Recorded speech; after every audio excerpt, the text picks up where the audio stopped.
Welcome, everybody, to the third of what I can only say are a series of canned episodes of the Today New Brunswick, Tomorrow the World podcast. I almost said the Ed Nontech podcast because I just did an hour of recording with Doug 30 minutes ago. Yeah, with the education one. For anybody who's wondering, you might not be. It's more of a streamlined operation because, Doug and I are kind of these experienced educator dudes, within the focused kind of thing in a career. It's just very orderly.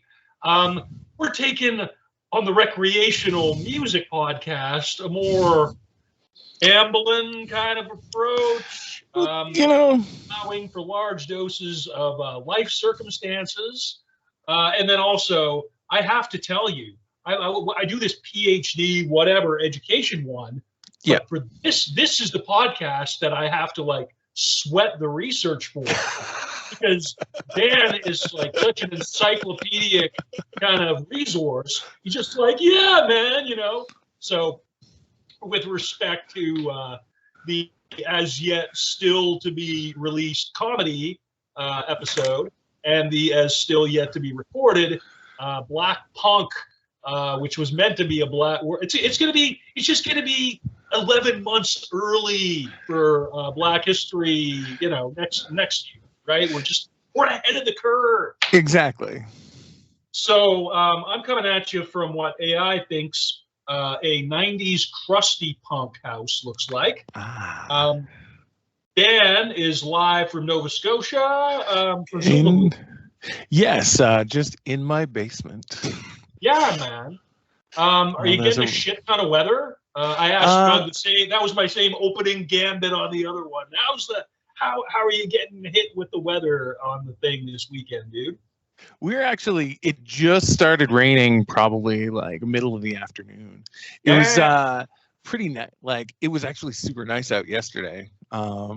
I even got up and, went out and picked up pastries at the local bakery, kind of deal, just to get out of the house and get some sunshine and trying to. You can almost pretend spring is on the way. Almost. Yeah. Right? And I was actually listening to some of my picks for the Black History Month episode, just playing air drums to move BHC, walking through past this all these suburban condos, to go to this little fancy bakery in the mixed use space between, I don't know.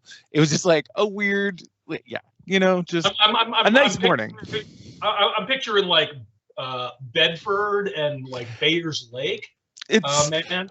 I remember more so it's serious time of the Bayers Lake Mall back. We're talking more the gentrified parts of Spryfield, but you're close enough. I remember Spryfield was man, that's to signify if you're fucking with people from Spryfield. So I find it really 20 plus years later, the gentrified part, it's basically, it's the same thing as North Side Fredericton. I grew up on the north side of Fredericton, and Devon, and at the time it was an area that had a reputation compared to other parts of town. And now it's where that was when everyone we knew was everyone we knew who was able to buy a house at one point in that city, that was the general area that they ended up buying it in, because right. And it's more bang for your buck. It's the same kind of thing in this area. It was just we moved here because it was affordable, and we're the maritime advantage. Exactly. Yeah. But anyways, but yeah. So right now it's a bit of a rainstorm here. How are things in St. John? We've likely had different aspects of the same rainstorm, except in as much as ours has just been flat out all day.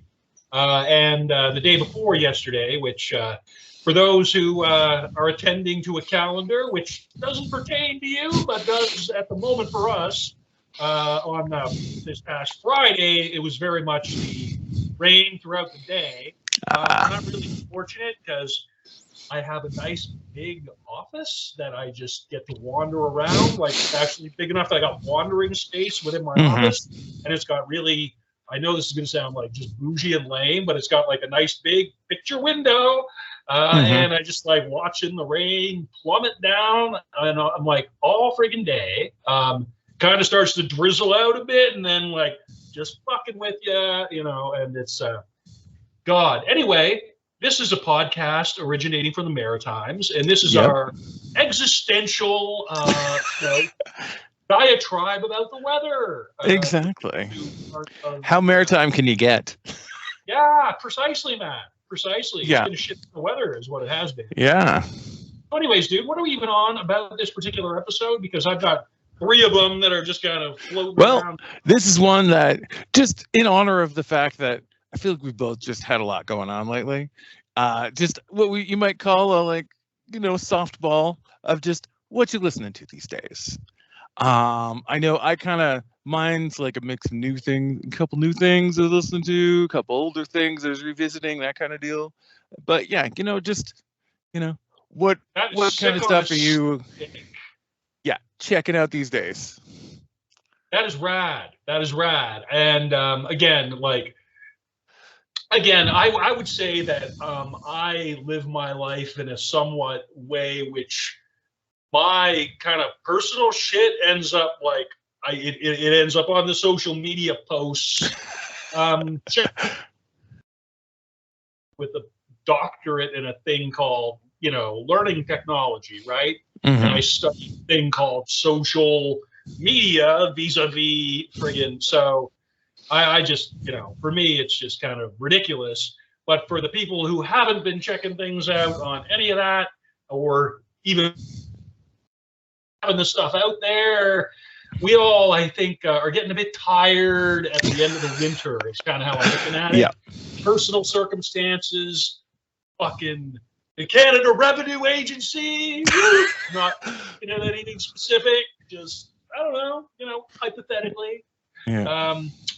Yeah, man, softball is much appreciated here from the producer standpoint / writer who's bogged down in these processes on 2 episodes previous. All right, dude.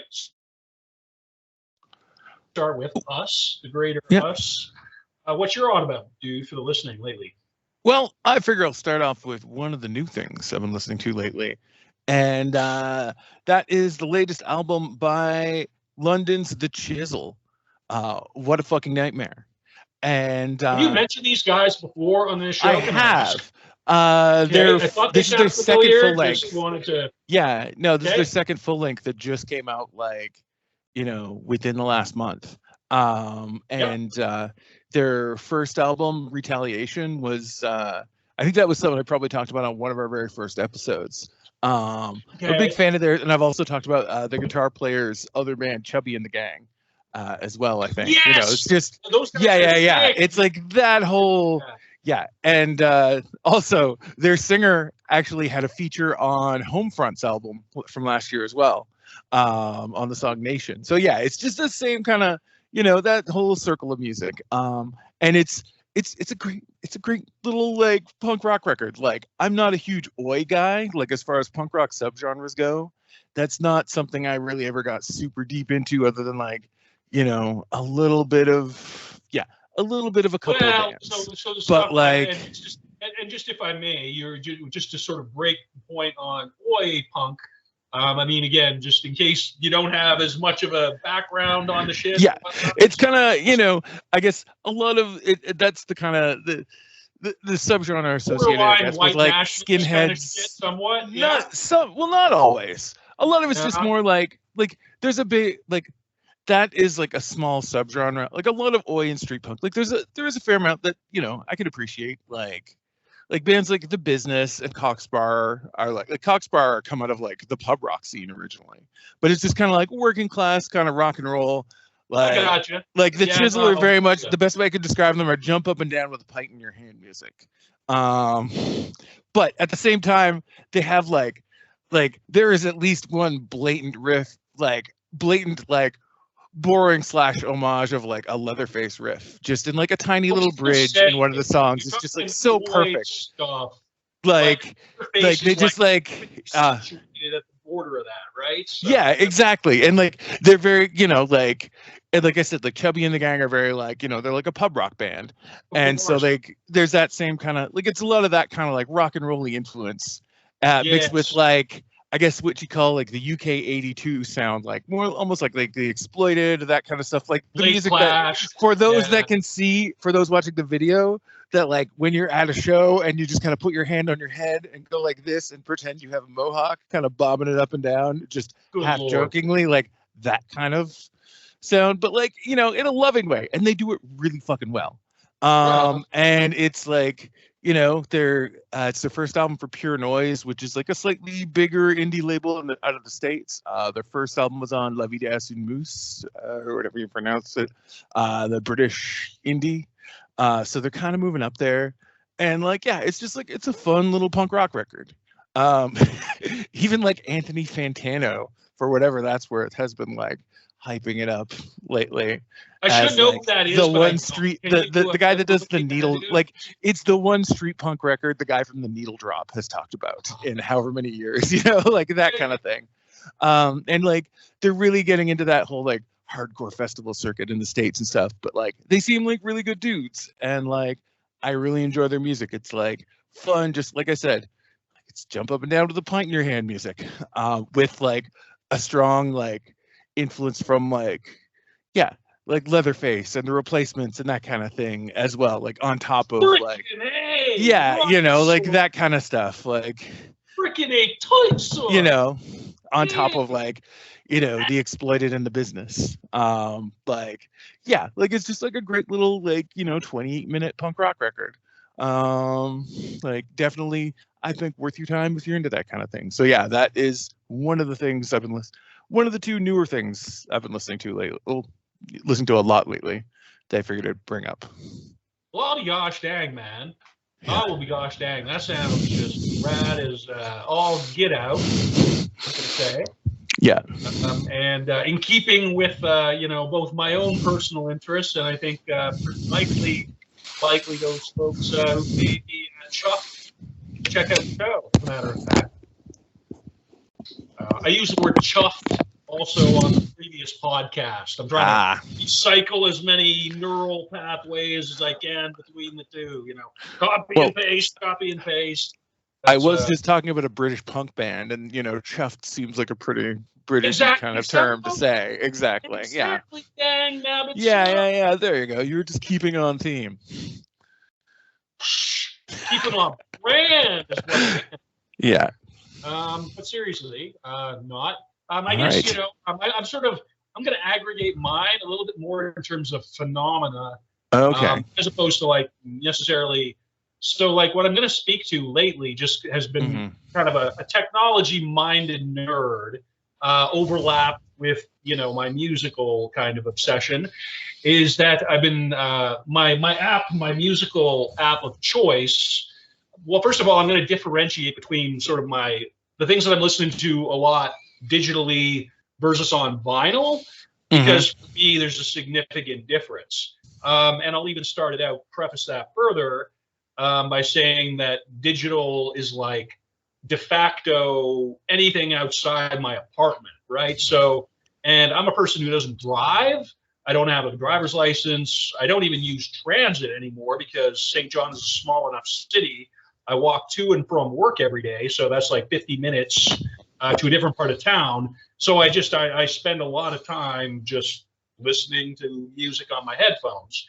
And so like what I end up listening to on the headphones is like coming from Apple Music. I don't use Spotify. I know there's various apps out there, and I know they got their own disadvantages and affordances and constraints, to use the education jargon.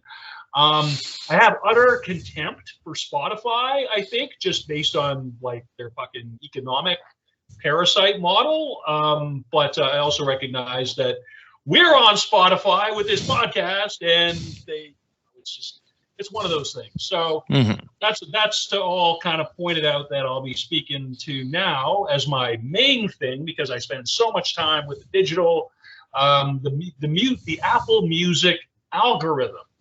So it's like I'm walking around listening to like Lawrence Arms like a lot because that just friggin' speaks to me immensely at this point in my life and kind of generally.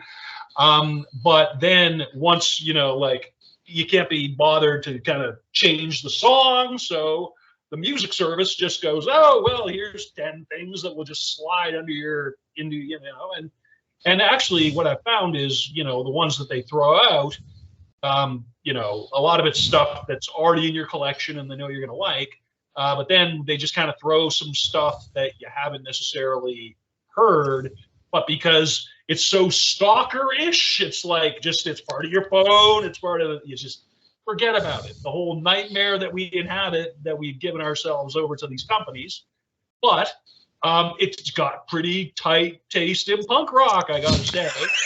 The robots know your taste. Yeah, like my friggin' phone. It's like my phone knows that a year ago-ish, I placed an order and got Smoker Fire. That really kind of, I know they were like Walls of Jericho, I think, and then they changed their name. I think I may be confusing that. I can't speak to like their indie level hardcore incarnation before, but they changed their name. They moved from like Boston, New England kind of thing down to Richmond, Virginia, kind of plugged in there. So, I mean, you're talking, they would have been contemporaries of Avail, basically, like when Avail was just friggin' rad, mid to late 90s, early aughts even, right? So, yeah, Smoker Fire. It's like my phone knows that I placed that order and got that record, and it just piped me over. Okay, Smoker Fire. This session live. It sounds like it's kind of just recorded. All the members doing live take in a studio. So live in the studio as opposed to a studio or in the notes. I can't be even chuffed to think of it right now. And I guess as an ancillary to that, also, as I wind this one down, the singer, Joe McMahon, I actually heard of that dude even in the first place because he's on the Split, Brendan Kelly of the Lawrence Arms, an acoustic Split 12-inch record with Joe McMahon. So that's kind of what got me even onto them in the first place. Basically everything for the past couple of 2 years for me has gone down to Lawrence Arms-ish. It's just fucking lame, but it is what it is, and I am what I am. So I'm going to pass that one over to you, Dan. What do you got? All right. Yeah, my next one is kind of been a little bit of a revisit of a discography that I've been doing lately. I mean, it's a band that only had like a couple of albums and some EPs and stuff that, I was a fan of back in the day and didn't realize it actually gotten back together within the last, however many 5-10 years to do some more stuff. Which I found out because of, that lovely, those algorithms and the way that we consume music. Me personally, when I'm like hanging around in my basement at home where I am now, I'll look for I'll go on the TV here and I'll go on YouTube and look for like, because people will upload rips of like a lot of like music that doesn't necessarily end up on the various streaming services, like a lot of smaller indie stuff. So I'll end up like finding some pretty cool old things like that I end up talking about on the show that way. And just from looking for, different artists, I ended up having a music video for a song I had never heard of by a band that I had been a fan of during their original run, Team Dresch, pop up. Never friggin' heard that whatsoever, dude. Okay, that's the thing. They're one of these bands that like, I feel like they sort of occupied a certain place sonically, the same place sonically as like Jawbreaker and like Sam I Am and a lot of bands like that. You're speaking my love language, friend. But they were playing that kind of music in like the Riot Grrrl scene in Olympia, Washington in like the mid 90s, alongside like Bikini Kill and those kind of bands, mostly for that crowd, not really, they weren't really looking to make it big and like, crossover onto MTV or whatever. Like they were like really like Donna Dresch, who was sort of like the band leader, and Gotcha. bassist. She was also the writer behind like one of the early influential Riot Grrrl zines, Chainsaw, and like worked with a lot of people like Allison Wolf from Bratmobile and Toby Vale from Bikini Kill on like a lot of their different like zine projects and stuff when those bands were first, like the whole like seeds of that whole thing were just starting to germinate around that Shout out to scene. International Women's But Day. at the same time, she's also like she filled in for Van Connor in the Screaming Trees for a while, and like yeah, and Jody Blyle, one of the two guitarist vocalists in the band, was also in another kind of like melodic indie punkish band called Hazel, who had like a bunch of albums on Sub Pop in the '90s as well. And that was her just kind of like, mainstream indie band. And then Team Drash was her more like for like the Riot Grrrl and like queer lady scene kind of, but they just played. And like, my sister was really into the Riot Grrrl stuff. Yeah, a lot of the Riot Grrrl music, when we were younger. Yeah, shout out to Janice. And I kind of got, hurt, and just between stuff she listened to and just like doing a lot of volunteering at like campus radio, I just kind of, picked up on a lot of that stuff. And like Team Janice Drash was were one like, of the coolest people because for sure, okay, definitely. She's like my age, right? Like you're like you were old enough to like not really be in high school at the same time, right? But like Janice and then Jessica Campbell, and just people like that were kind of around, and I'm like, yeah, man. Anyway, shout out to Janice. Yeah, shout out to Janice. But yeah, anyway, Team Drash is like I said, they were a 4-piece. Donna Drash, Jody Blyle, Kaya Wilson, and then they went through a couple different drummers. Actually, the drummer on their second album and a bunch of their EPs was Melissa York, who also played in Born Against. The kind of like dirty or just like grimy like New York DIY hardcore band, and amongst other things. But yeah, like I said, they put out 2 albums, Captain My Captain, or it's Personal Best and Captain My Captain, and then like a bunch of EPs during their initial run in the 90s. Yeah, like great, just kind of like, we're that, kind of like really just like passionate melodic punk and kind of like indie, like the indie, like kind of grungy sounds all kind of converge, like that sort of music, but like very much like, like they're writing about their own life experiences, shall we say. Which, that was probably, that was their thing. That was the scene they were playing for. But like, yeah, just like a really awesome band regardless. And yeah, like I said, they got back together originally in like the mid-aughts for some shows, and then, just reunions here and there, and then put out a couple of EPs in like 2019, including this song, Your Hands My Pockets, that I saw the music video for. That was just like, they just re-edited a bunch of like scenes from this like 80s summer camp movie just with their song playing in the background kind of thing, but it all fit perfectly. And yeah, then they've also did like they put out a cover of Saint Heaven by Elliott Smith like a couple years ago too. Choice. But like I said, they're all like like Jody's other band Hazel would have played, like they were around the same time as like Heat Miser, and like would have played shows with them. So it's like that whole kind of scene. It's just like one of the like a really underrated band from that whole end of the scene. That, like I said, outside of specific, very specific subgenre, subsets of the community, maybe didn't get as much recognition. And like now that they're all a bit older, like half of the band split off and started a more just kind of like folk rock band called the Butchies. That like they opened for the Indigo Girls when they played the Metro Center a few years ago. And like that's more kind of the scene as they've gotten older. That's kind of more the scene that they've played around in. But like for those couple of Team Drash records and like full lengths and EPs, it's just like just really just saying it as like just as someone that maybe wasn't part of their initial target audience. It's like they're still just a great fucking band, Sure. And like it's been fun just revisiting their records because like and like especially at a time now when like those kind of communities are not really being treated so well in certain parts of the states. Like a lot of their lyrics are about experiences like living in fucked up small towns and like just trying to get away from like, sketchy rednecks that are harassing them and that kind of stuff. And that think they're weird or whatever. Yeah, it's like things are not that different now in some places, unfortunately. So it's kind of good to know that this music's out there, because they seem like, they were really trying to be supportive to, yeah, they were just a great band. So yeah, definitely worth checking out.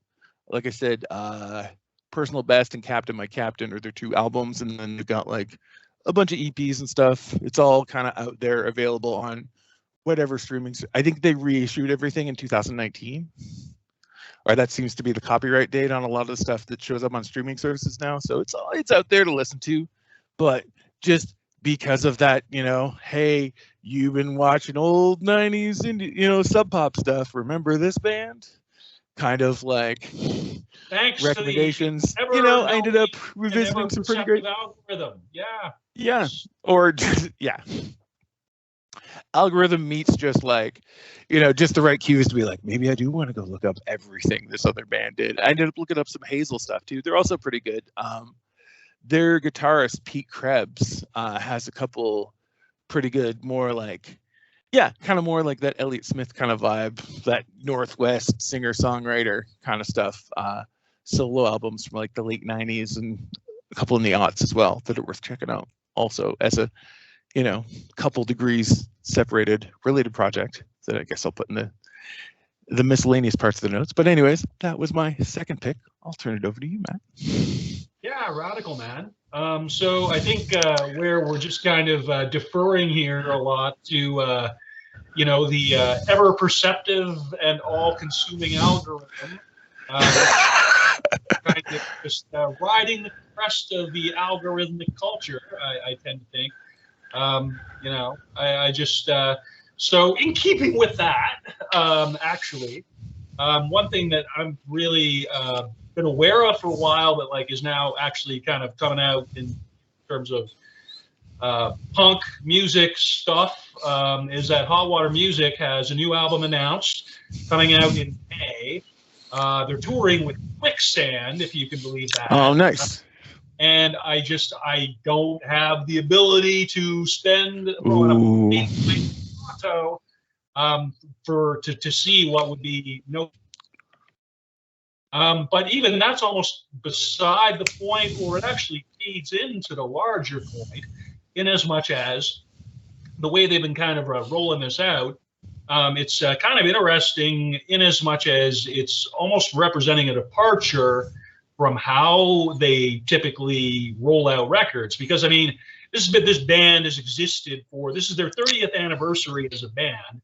So that's kind of part of what they're trying to, I don't know, maybe up themselves a little bit, because if anybody, cares or pays attention, particularly since the 25th year, the first 25 years, it was, the same stable 4 dudes within the band. But then right around, whatever record was coming out then, I think it would have been like Exister would have been kind of the last record from them that kind of had the stable traveling, touring, and doing all that stuff. And then thereabouts, Chris Wallard, who he's one of my favorite punk artists ever, just in terms of songwriting and delivery. I'm not even going to just go there because I already have actually variously on the show. But it's to say that's kind of when he stopped being a part of the touring element of the band.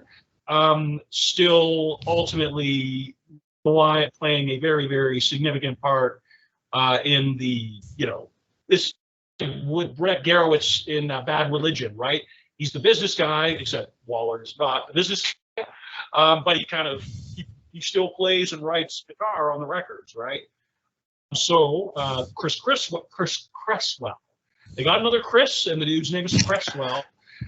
Predominantly of Flatliners, Toronto ska, and then more lately proper post-hardcore kind of straight-up rock band. Legit on Fat Records and touring and shit. And he has the band. Man. Friggin' he's good at what he does. He's charismatic as hell. And as he plays, his singing tends to be on a higher register than Waller, but otherwise, I mean, he's stepped into the lineup and just plays the Waller stuff. And then I think, with the last record that went out a couple of years ago, Feel the Void, that actually, they did quite successfully on that record. In as much as I think they're on N-Hit Records right now. Or Rise, it's one or the other. Sorry, friggin' record label. And they got number 4 streaming for a couple of weeks on the alternative chart in Germany or some shit. It was enough to go oh, this is better than what they tend to accomplish from a commercial standpoint. So now I'll really wind this down just to say that in the absence of me being able to travel to see these dudes, they're now putting up what appears to be a pretty lit Patron. So they're a punk band, and they've now started a Patron account. For those who don't know, it's like a subscription-based content thing. And with them, it's going to be, from the content, I figure it's $7 Canadian a month. And so it's or $10 Canadian a month, whatever. It's here for $120. That's not even half of what I would pay just for the air ticket to go see them, So I'm what the hell? And I'm not even too concerned. What I think is potentially cool about it is just, the maybe alternate renditions of music, the early release of their of music, such to the effect that their current single they put out with a video, just whatever the hell the song was. The name escapes me right now, but that's been out for a couple of weeks, and they have 2 songs that are sort of coming out, but they're putting it out early on the Patron. Haven't checked it out. Clearly, my level of fandom for this band is ridiculously dumb. But I mean, such is the nature of the technology and the algorithmic thing which we all kind of participate in. So, having said that, I guess I'll pass that over to you, Dan. Your number. All right. If you will. My next pick is it was something I came across a little more organically, I guess you could say. And it ties into one of our first in memoriams that I can think of for 2024. One of the big in memoriams for 2024 that I can think of personally for me, which is Mojo Nixon, who passed away recently. Good call. Specifically, I was when I heard the news, one of the first things I went to go revisit was his album that he did with Jello Biafra in 1994, Prairie Home Invasion. Area classic. Oh, it's the thing is though, it's it's definitely a Jello Biafra record. So your mileage may vary with that, depending, because he's Jello Biafraing all over the place on the record, in his own way. But I appreciate it, and what they do because it's about half originals and half covers, and the covers are things like they do a Phil Ochs cover, and that was in 1994. I was 18 and I didn't know who Phil Ochs was. I listened to artists that were inspired by him, but I didn't know, I didn't really know his music at all. And that was one of the first times I heard it, was their cover of his song, Love Me, I'm a Liberal.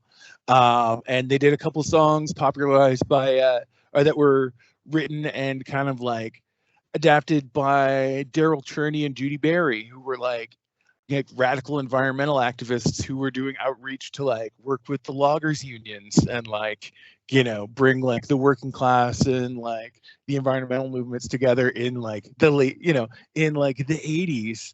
And some things happened that there's you can read up on it on the internet, but anyways, they covered Where Are We Gonna Work When the Trees Are Gone, which was a Daryl Cherney song that they used to perform.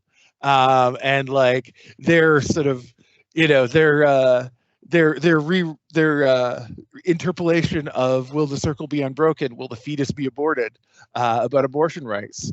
And they cover those songs, and they rewrote, Nebraska about a factory accident in a blue collar town in Kentucky. And You know, So they this covered is like, yeah, just like a lot of like old kind of like it's like a mix of like kind of Jello Biafra style lyrics over top of like country music, a lot of which is addressing, you know, sort of calling out what they thought was sort of this, just like the country music turning into like pop music and cowboy hats, which, you know, in the days, you know, now with your Morgan Wallens and whatnots these days, it's like even more so. And whatnot. But like just with the initial sort of, you know, when Nashville was really seemed like it was going pop or whatever at the time, like this was their attempt to try and like, you know, make country dangerous again, I guess you could say, mixed with like that kind of like Dead Kennedys energy and Mojo Nixon just being Mojo Nixon. But like, you know, there's like some really like sincere, like, yeah, like that Hamlet Chicken Plant disaster song, like their rewrite of Nebraska is just like, it's like actually like a great, just kind of like sad country song about like a factory accident. And, you know, like some of the other, like Jello Biafra's trying to cover country song, like actual country songs, like Convoy in the Sky, you know, like about like, oh, you know, overworked truckers. Like, yeah, like it's just a great, it's, you know, it's not something I'd listen to all the time normally, but like, as far as like this stuff, you know, Mojo Nixon is somebody that like I'll always have a, you know, a soft spot for, just from like his, you know, kind of like all the silly novelty songs he had back in the day, and like, you know, Punk Rock Girl by the Dead Milkmen. You know, if you didn't got Mojo Nixon, then your store could use some fixin'. Like, and yeah, it was just like that was one of my favorite pieces of music that I think he did, and I think it works really well. Like not just as like, because I mean, you could say, oh, Jello Biafra did a country album. It's like, okay, sure, whatever. I can guess what that's going to be like. But like, this really has a lot more going on. Like when you look at it, like, and I really like that they kind of tried to, yeah, like I said, like those, oh yeah, like doing the like Judy Berry and Daryl Turney stuff, and like, you know, covering Phil Oakes, and like, you know, covering some just like a couple of just like straight up country songs, and like source material. Vis-a-vis the involvement of, you know, Mr. Dead Kennedy's vocalist, acting Scott, a little shrill. Yeah, like it is, like I said, your mileage may vary just because it's still a Jello Biafra record. But, you know, just given like, as far as like, you know, stuff that I felt compelled to listen to when I got the news that Mojo Nixon passed away. This was really one of the first things I really wanted to check out. And even some of the originals are not terrible. Like the original, like, I mean, some of like, yeah, like Buy My Snake Oil is pretty much just generally their like, you know, pop music is bad kind of anthem, but like country style. And it kind of goes, you know, there's a lot of just sort of like calling out fake nostalgia, or sort of like, you know, disingenuous nostalgia, which, you know, is something that's definitely still relevant today with all the like returner bullshit and whatnot, and, you know, trad cooking TikToks, etc., etc. What you getting out there, pal? Oh, you know, just all the like return to tradition, like etc., like that kind of like, you know, just yeah, online fascism. So like, you know, some of the themes on the album definitely still applicable, even though it's, you know, 30 years old. But yeah, like I said, that was something else I've been listening to lately, you know, also with the side note of rest in peace, Mojo Nixon. Friggin' A right. That's an awesome choice. I am now kind of inclined to differ.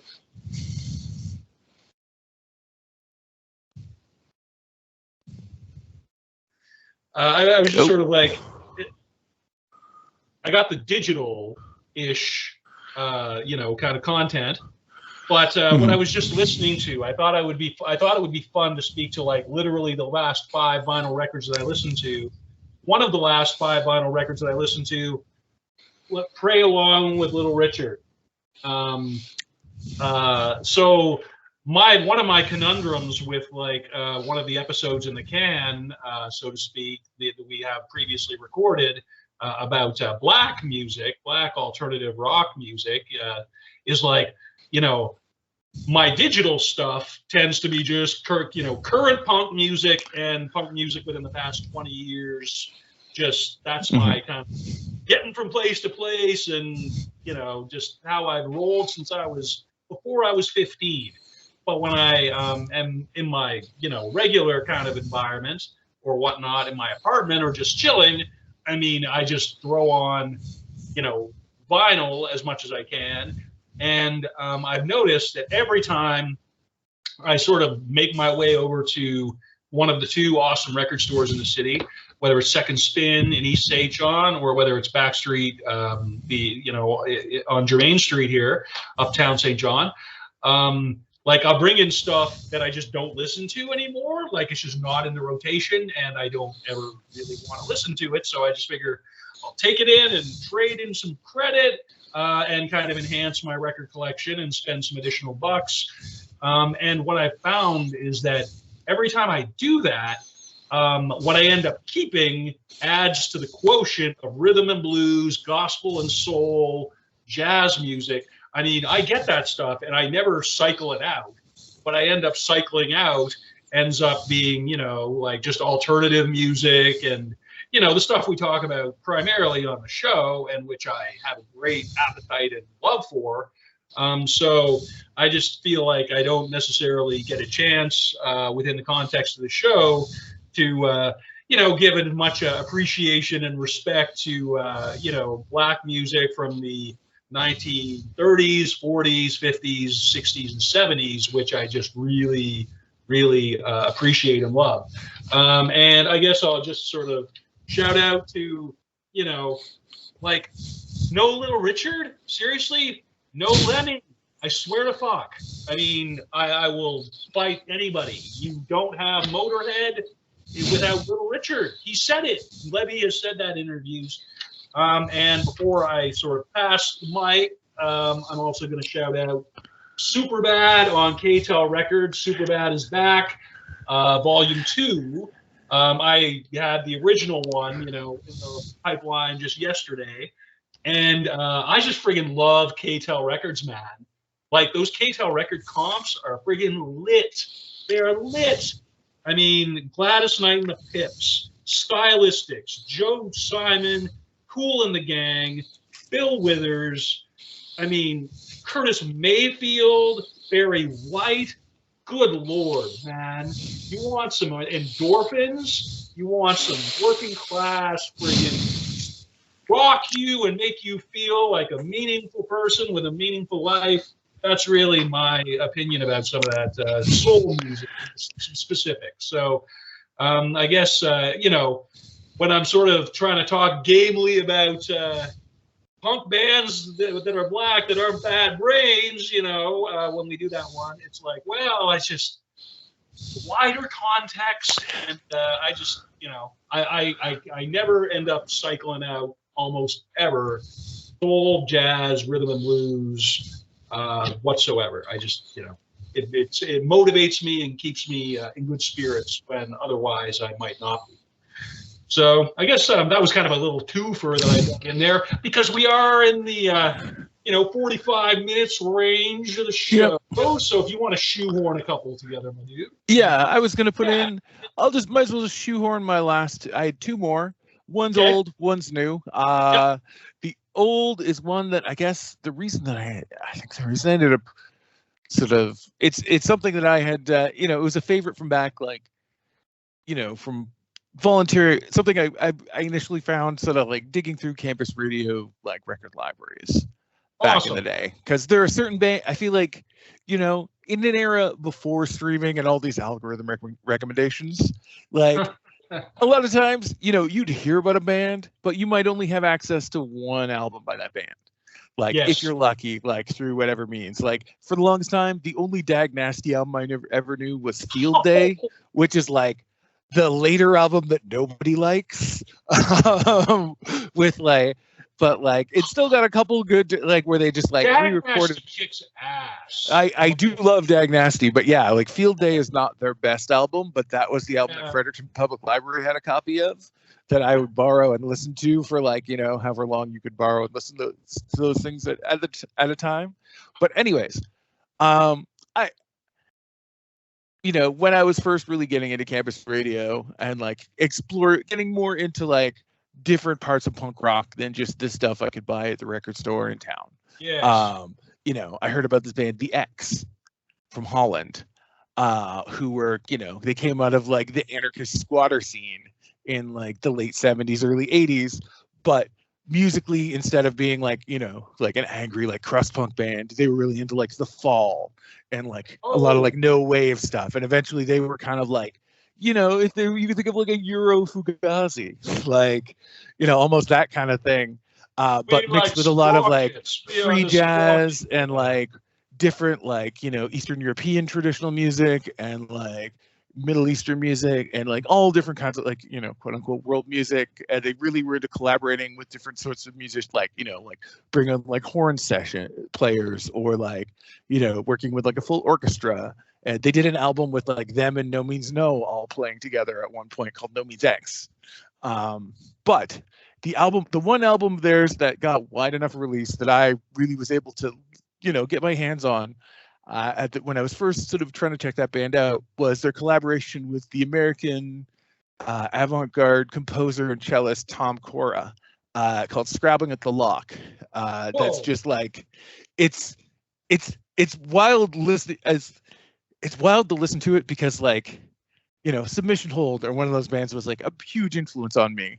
But like listening to this record, it's like you can definitely see, the seeds being planted for their sound. Like their song State of Shock, like the first song on the album, is like just really kind of like driving, like kind of like 5-minute kind of, not super fast, but just like heavy, tense building song with like, these intricate cello melodies over top of like kind of like noisy like art punk that just like it's just like that's very much the same kind of sounds that Submission Hold would end up using, especially on like the records they put on Ebullition.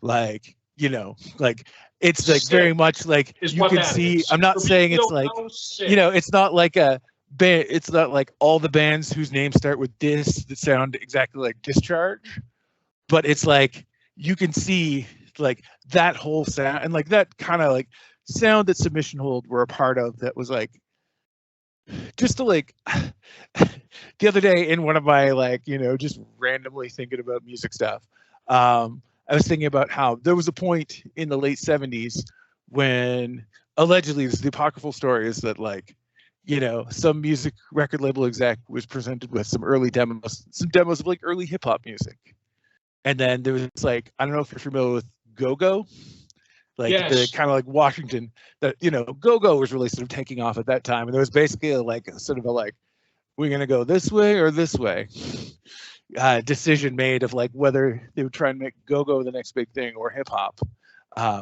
Anyways, and it just felt like this sound, this kind of like weird, very like European squatted art center cafe, like afternoon show with like a full horn section, like art punk band sound. Like there was a point where like Submission Hold were kind of doing their take on that, and there were other bands that were kind of drawing from what they were doing, and then like folk punk was taking off, and it was like Whither Wilt Thou Go, like house show, like crust punk. This band. is like a Venn diagram. Yeah, this is just. Anyways, this is one of those like I was just thinking like it seemed like that kind of like weird art punk, like we're gonna have a cello player and a flute player on our song kind of sound was like the big thing in like a certain kind of like anarchist punk, right? So, and then it all just turned into folk punk after a while. But it's like this is the album. This album especially is one of the records that I feel like really laid the groundwork for that kind of more artier takes, like Submission Hold and like I guess the Dog-Faced Hermans, which is the band I'd been listening to. Yeah, it's a band with some members of the X that I guess were a little more kind of, I don't want to say punk, but like, they had a couple albums on Alternative Tentacles and like, yeah. Anyways, but specifically this album Scrabbling at the Lock with the X and Tom Cora. It's like, it's really cool because like I said, it mixes like kind of that like no wavy like art punk sound with like, with free jazz. The song, actually, the song that sort of brought me back to listening to the album is like, it's them covering a Hungarian folk song, actually, like in Hungarian, um, with just like all these really cool like driving like cellos behind it. It's called, I'm gonna might mispronounce it, but it's Hidigen Fujnek Azelik, I think is what it's called. But yeah, it's just one of those, like, I used to play that all the time on, various campus radio shows I had, because it was something that was like, hey, it's like this weird, cool, arty, like, kind of like interesting, like Hungarian folk song that's also punk rock. And like Tom Cora was somebody that like he would he usually collaborated with folks like, like with John Zorn and like Bill Laswell and like those kind of like big experimental music names like of the era. Like he was like a cellist that sort of played with those guys and ended up like opening for the X at like some show in Europe, on tour, and they became friends and decided to work together. And yeah, like they did another album later on. I can't remember what the name it is, but yeah, like this specific album, Scrabbling at the Lock, it is like out.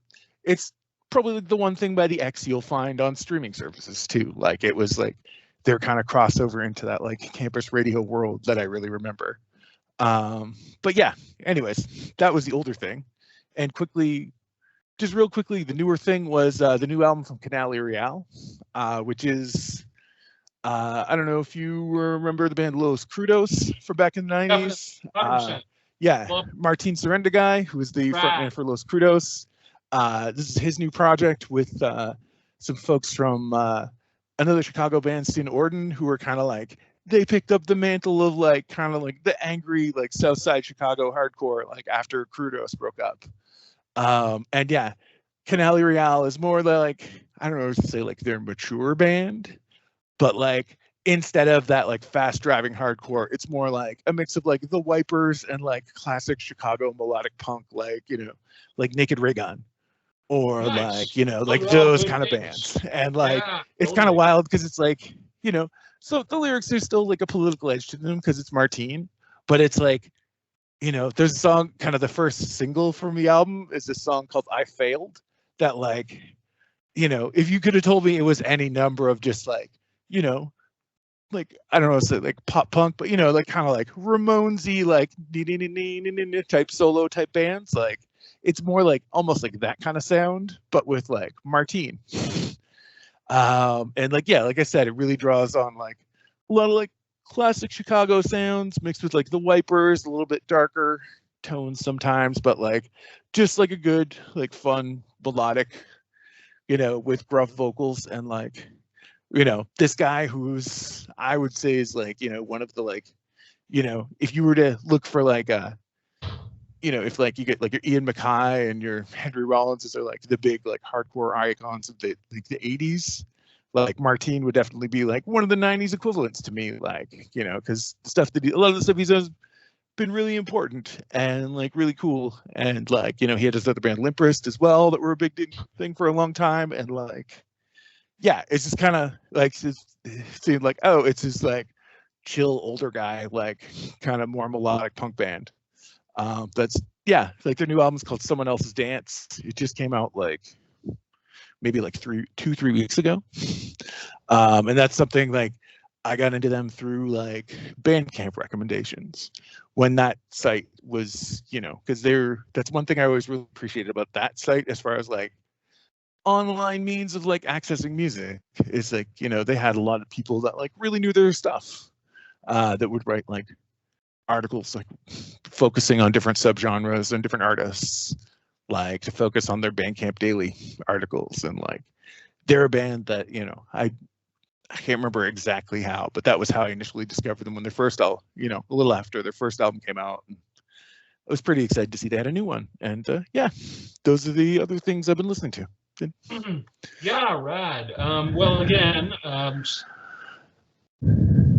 I guess maybe just a sort of my concluding kind of gambit on the way to winding her down for another episode. Your mentioning of Chicago punk kind of resonated with me. If you talk about the influences and indeed the involvement, of Martine. So I wasn't necessarily aware that much about them to the extent that they are from Chicago. So that's were, because again, 2% distro kind of stuff from Phil Clark. I definitely remember like during, like a beer and or weed late 20s party blasting, a 2% distro comp on the boom box or whatnot, and like Los Crudos being on there. And again, I'm pretty sure could have ordered it through Phil Clark. I didn't necessarily go for it, but shout out to them. Were you inferring or stating that the Wipers are from Chicago, dude? Or no, I was saying it's a mix of like Chicago punk and the Wipers. Okay, sorry, it's just because I was. That's the best way I could describe it. No, I'd say it's a mix of like classic melodic Chicago punk influences and kind of like darker like Wipers, because like kind of like darker Wipersy bits sometimes. Because I was listening to the Wipers, the Youth of America today. Nice. Right, so. It's worth checking out. Anyways, sorry. Just only in as much as to speak to Chicago on the way out the door for me is because you put me in the mind of it, and it's in the notes, is that friggin' Alkaline Trio has a new record out this past month. Blood, Hair, and Eyeballs. They've been promoting the hell out of it. They're touring it. They're going to Montreal, and I'm just like, without the ability to recreationally travel to Montreal to see them. But that's just something where it's not even my favorite record by them. It's like, I know you're supposed to be hype on one of your favorite artists, new offerings, and I totally am. It's a great record. Everybody should check it out. But for me, like the one that I like about them the most is the one that came out 4 years ago. Their second last one, Is This Thing Cursed? But they're one of my favorite bands, and I'm getting an Alkaline Trio tattoo on my birthday. My kid is designing it for me, and I'm getting their bicep to add to the 5 or 6 other punk tattoos that I got. So they're joining up. A real thing here. Again, speaking of Chicago, I've alluded to even in this very episode, friggin' my probably almost unhealthy, and to the extent that the Lawrence Arms are just like, they've been around for like since the late 90s, and I only been listening to them for 2 years, so I'm just gonna pour it directly into my brain to make up for lost time. On their Instagram, there's Neil Hennessy, the drummer guy who I spoke to on one of the other episodes about drummers who were involved in a lot. This dude was on, there's this really rad podcast that I am now aware of that I wasn't before, called That Was the Scene. I've listened to that. Yeah. And they're on, it's so featuring Neil from the Lawrence Arms on 22 on that one. Okay. And it also overlaps weirdly with Neil Hennessy from the Lawrence Arms standing in for the bass player for Rise Against, opening for Blink-182 in Australia. And New Zealand, because there was a home emergency with the bass player. So again, we're talking about bands from Chicago, melodic hardcore. Again, Rise Against, very much coming out of that. And the dude's also in friggin' Sparta and Joyce Manor. So just insanely prolific and in demand as a musician and a drummer. So that podcast is new to me, and it's a nice way to horn in another, admittedly probably extraneous shout out to the Lawrence Arms. So since we're on since you anchored it so well previously with your exposition about the Chicago punk and whatnot, is one of my favorite things as an education nerd, and in as much as there's Venn diagram overlap between the two podcasts, I sure do appreciate being able to max out a metaphor beyond any reasonable extent. So I appreciate you, dude. All right. What do you got, man? Anything else you want to throw in here before we kind of sign her off, man? Any concluding thoughts or statement or anything any artists or things you forgot to mention? Yeah. One thing I will mention, Yeah. I guess just because it recently came up, it's another, I guess, I hate to be a little bit of a downer, but rest in peace to Zwerg, the synth pop artist from Moncton who just passed away recently. Who I wasn't too familiar with, but I saw a couple people like Alex Madsen from the Divorcees, who's and like Jason Ogden, who used to play in NFA, and like some other bands were both posting about this guy passing away. And I mentioned it to Jen, and she was just like, "Oh my God, you don't know that dude's music," because apparently he was huge. It was a huge thing on like the Moncton Locals message board back in the aughts, and it's just like, yeah, kind of weird theatrical synth pop with like the videos are just over the like just yeah like you can nuts, just wild stuff, but like yeah, just that was something that we both kind of ended up going down a little rabbit hole on yesterday. Just after, because I heard the name and saw some people mentioning this guy had passed away, and just like, oh my God, just the music videos alone, and like he was a talented musician, but just very much of the like theatrical, like take the David Bowie and crank it up to a million meets like maybe Gwar, I don't know. The credits of one of the music videos feature and as the Dick Demon. We'll put it that way. So yeah, Zwerg was someone that had a particular artistic vision, who unfortunately passed away recently, but had some pretty wild music at the time, and also I've just been revisiting stuff like getting back into like End It's EP that I've talked about on the show before. Like that just keeps coming. Like a lot of stuff, I re-listened to a lot of things lately. Just trying to take a look at other stuff. I've been getting back into some older Superchunk, who are a longtime fave as well. The Seed Toss collection of like their early singles is one that was like my first introduction to the band.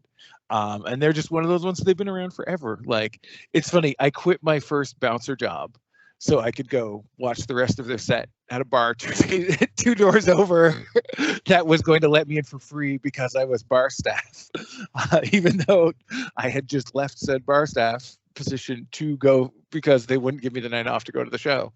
And then there was a fight at the bar, and I decided, you know what? I think I'd rather watch the band, and just went and left and did. And that was the end of my time at the Works in Calgary, Alberta. But anyways, yeah, that's about that. Well, dang. That seems like a good place to leave it there. Man, that's certainly a good place to leave it. Okay, well, I enjoyed that immensely. That was rad. I hope whoever is out there digging this, you got to trust me here that as the ultimate sort of choke point for these episodes that are building up on my computer, that dang, if they are coming out real soonish. And just seriously, thanks to anybody who's checking this out whatsoever, in any platform, any format, in any instance, for any amount of time. I certainly, this is one of the high points of my freaking week, or every 6 weeks, or whenever we do this. So yeah, thanks everybody for checking it out, and bye for now. All right. See you around.